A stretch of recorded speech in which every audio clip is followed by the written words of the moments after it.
স্বর্গজারিয়া তেলিচ্ছর এলাকায় প্রচুর ভেড়া, বিশাল এক ভেড়ার পাল।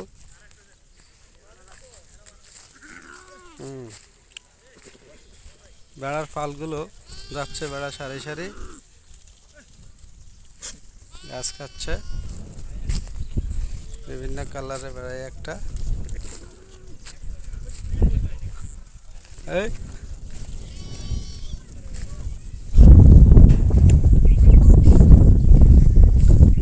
বিশাল চরের এদিকে অনেক গরু আছে, অনেক দূরে দেখা যায় মহিষ, অনেক দূরে কারণে ভালোভাবে দেখা যায় না।